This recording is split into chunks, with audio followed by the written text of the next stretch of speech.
Hello, everybody. Off the back of our episode of The Weekly Planet earlier this week on Monday, you can find it links below. We talked about the best 80s action films. We're not talking fantasy. Get that out of your face. Get it out of my face. If you could. We decided to do kind of cap that episode off by doing a bit here. So for us, individually, or maybe we can decide together, the three best 80s action films. If you're not franchises. If you're not an 80s action movie aficionado, you want to get in the game. Yeah. Here's three to kick you off. Do you think that we should categorize these as they not only have to be good 80s movies, they have to be good action movies? I think so. Because Commando is a good 80s movie, but Yes. arguably terrible. Yes. Arguably. Yes. It's fun. Like, it's a fun film about a man carrying a log and eating ice cream and feeding a deer, Yeah. and then he murders 150 people. Yeah, for sure. Yeah. Yeah. It's got some great one-liners, but I wouldn't consider that, say, in the same league as Aliens, for example. For sure, right. Yeah. They're different things. Yeah. All Do you right. have one that would be in your top three? My top three would definitely include Die Hard. Right, yeah. Can't argue with that. I'm going to throw that in mine as well. Oh, Mr. Yeah. Copycat over here. Now, we're talking Die Hard 4, aren't we? Because it feels like a throwback to the 80s. Incorrect. We're talking Die Hard 5. They go to Russia because Russia played a big part in the 80s. in the 80s, didn't it? Yeah, but Yeah. no, neither of those. So what are we talking about Talking here? about Die Hard 1. Original recipe. Original recipe Die Hard. But yeah. why? Why that particular film? Because as much as the 80s is epitomized by the giant Dolph Lundgren, Arnold Schwarzenegger, just these indestructible engines of mayhem and shooting bullets Sure. and cutting people's heads off with Bowie knives. Yeah. Stallone. This is a relatively normal man who's having a bad day, who's been put in a weird situation, and Yes. he's just making the best of it. That's it. And the action's spectacular. I And think Alan Rickman's in and it. Alan Rickman's in it before he was dead. And I think the thing that really stands out about this movie is the vulnerability of the main character. And these movies have lost that completely. You really fear for him, stepping on glass, being shot, falling out a window. All of these things, not all, but a lot of other action heroes from the 80s just kind of walk off. Yeah, for sure. They'll get winged by a bullet and they're like, it's fine. They'll just bandage up their arm and keep on They'll running. fall out of the back of a commercial airliner that's taking off into a swamp, and they won't break both their legs. Commando. Absolutely. So I 100% agree with you on Die Hard. I think it's everything about that character though, which it now isn't. It's the receding hairline. It's you know what I mean. He feels like a real person. It's realistic dialogue. It's 80s hacking. What else? What else do you want? Yeah, for sure. Okay, so that's It's got an overconfident 80s businessman who thinks he can talk his way so out good. of a hostage situation. It's got a lot of cocaine. It's got some cocaine because it's the 80s. But no, I'd definitely put that in there. Let me check what else should be in here, Mason. Okay. See, I look at things like Rocky, like Red Heat, Top Gun. Like, these are all films. But You're I not wouldn't, wrong. But I wouldn't say...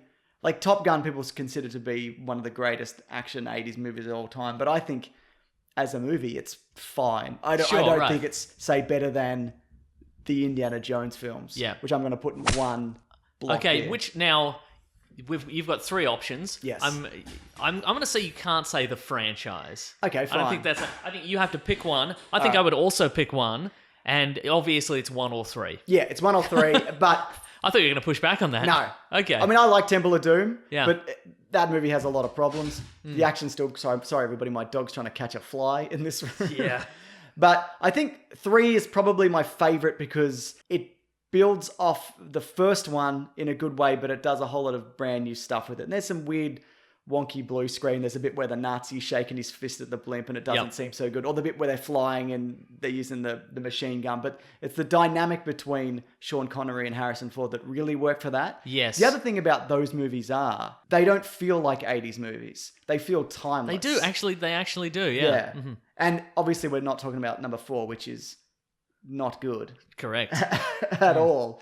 I was actually going to say Raiders is my favourite of the three. Why is that? But I think you've kind of convinced me. Oh, well, because I think it's the origin of the character, and it has the extremely iconic running from the temple. Oh, absolutely. With a boulder rolling behind him, and it's got having troubles with the natives, and he's fighting the Nazis, and it's got all the hallmarks of the series. But I think there's some slower, there's some slow paced. I think there's some dead spots in Raiders, and I think like the bit where he gets drunk.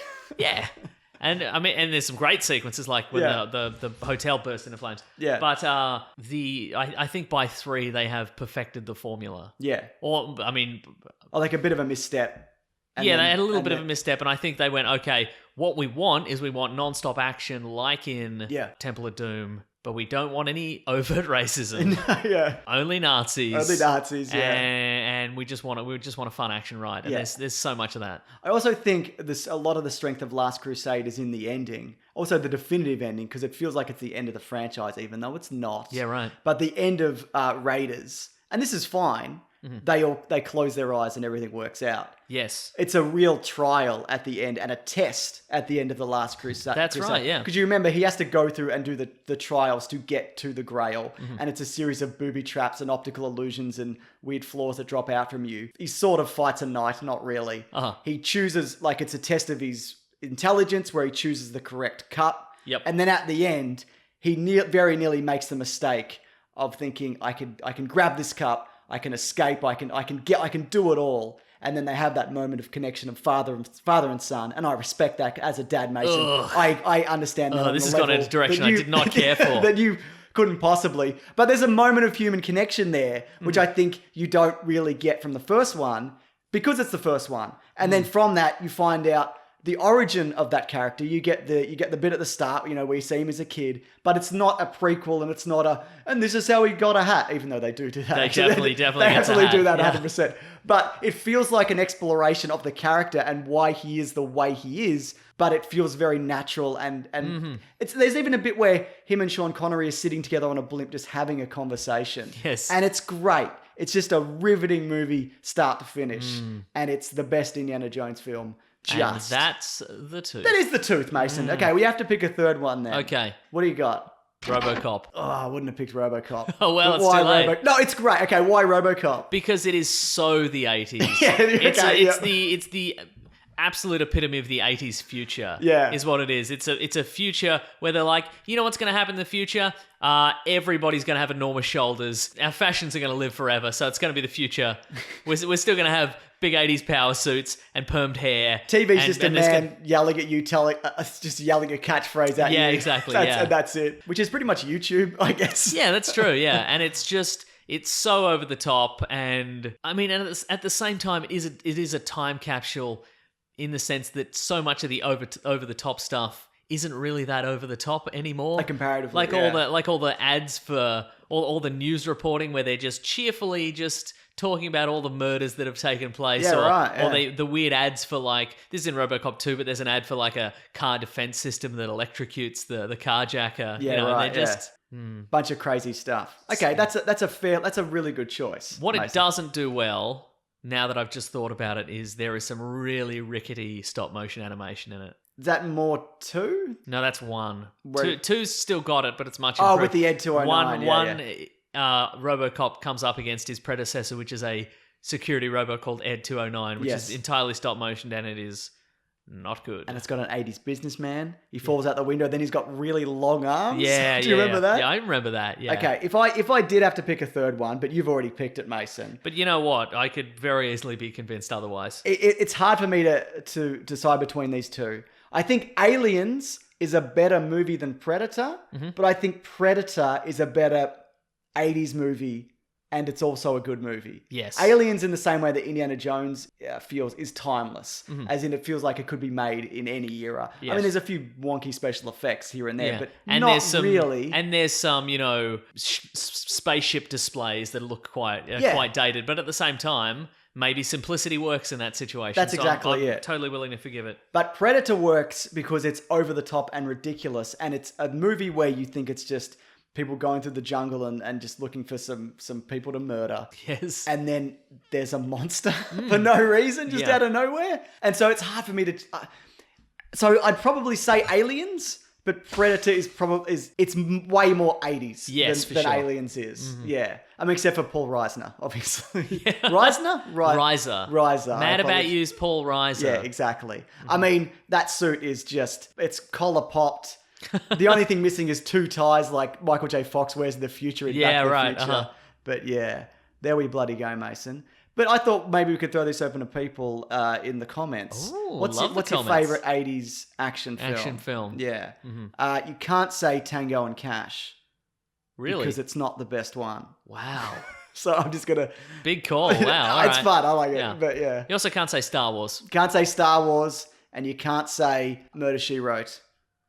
It's a TV series. Yeah, that's right. Mm-hmm. So there you go. Those are the things you can't say. But look, there's so many to choose from. There's Rambo movies, Karate Kids, Rocky, Lethal Weapon, Mad Max. But you Escape can't from say New any York. of those. No, Big I'm just Trouble kidding, in you Little can. China. You can say whatever you want. But I'd love to hear why Oh, you... I forgot about Big Trouble in Little China. There you go. Oh. It's hard to pick three, isn't it? We talked Indiana about it Jones earlier. is out. Yep. This No. mo- No, wait, let me think. If anything's out, Robocop's out. Okay. That's the weirdo slot. Okay, good. Maybe you can leave a comment, Mason. Jack Burton has more personality than Robocop. Yep. Okay. Robocop's out. Big Trouble in Little China's in. There we bloody go. So yeah, if you... Wait, no, because Indiana Jones is also magic. Somewhat. I can't have two magic movies. Okay, so Robocop's back in. Okay, fair enough. All right. You're talking Honorable mention, Big Trouble in Little China. about good stuff. So yeah, leave a comment below if you've got any thoughts on that. This podcast comes out every Monday if you want to check it out. But yeah, that's called The Weekly Planet. And there's videos here every Tuesday, Thursday, Sunday. Thanks for watching this. Also, thank you. Goodbye. Grab that gem, you guys. We'll see you next week.